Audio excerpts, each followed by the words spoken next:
The insult was casual, but it burned like acid. I had protested, just once, that my family hadn't been invited to the barbecue. My sister-in-law smirked over her glass of wine. Guess the guest list got classier. Laughter rippled around the table. My husband didn't even flinch. He just snapped, "Don't like it? There's the door." So I stood up, and the next morning, I left. Quiet, no shouting, no tears, just silence. A few days later, my phone rang. His voice was frantic. "Is this your doing?" When we met, he promised partnership, equality, a marriage built on respect. I believed him, naively, blindly. But slowly he chipped away at me. Little things at first, jokes at my expense, dismissing my opinions, turning my in-laws' sneers into private jokes between us. I told myself it was stress, work, family pressure, excuses stacked like sandbags against a storm I didn't want to see. Until that barbecue. Until his words sealed the truth. I wasn't his partner. I was his punching bag, socially, emotionally, financially. And I wasn't going to be anymore. When I left, I didn't slam doors. I took my time. While he slept, I copied files from his laptop. Bank statements, contracts, messages with my sister-in-law, mocking me, planning trips with money siphoned from our joint account. That's when it clicked. The inheritance my parents left me, the money I trusted him to manage, it was gone. Moved into shell accounts under his name. It wasn't just betrayal of the heart, it was theft. And I don't forgive theft. I didn't scream, I didn't confront, I didn't beg for answers. I planned. I hired a lawyer, a quiet, ruthless one. We built a case. Every transfer, every hidden account, every message.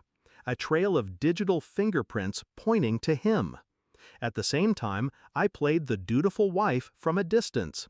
Polite texts, empty pleasantries, enough to keep him blind. Because revenge is best served when the target doesn't see the knife until it's already inside. Step 1, freeze the accounts. I had proof the money was mine. One court order, and suddenly his fun money vanished. Step 2, the house. Legally, half of it was mine. My lawyer filed for an injunction. He couldn't sell, couldn't refinance, couldn't touch it without my signature. Step 3, exposure. I didn't need to scream to his family what he'd done. I just mailed them copies of the bank records. His father, a man obsessed with reputation, was the first to call me.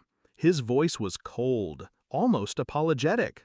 My husband's kingdom began to collapse piece by piece, and I didn't lift a finger. Not visibly. The phone call came 3 days later. His voice cracked with desperation. "Is this your doing?"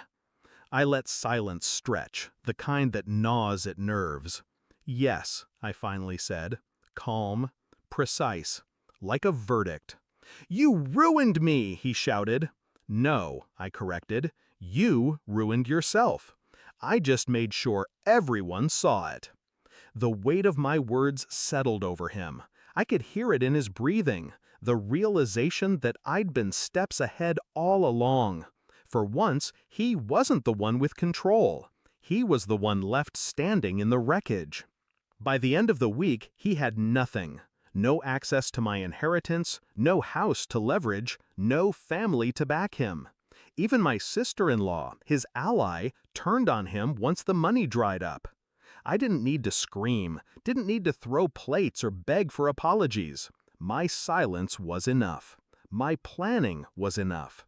They had laughed at me around that table, treated me like I was disposable. Now he knew the truth. I don't shout. I don't beg. I erase. So when he asked, "Is this your doing?"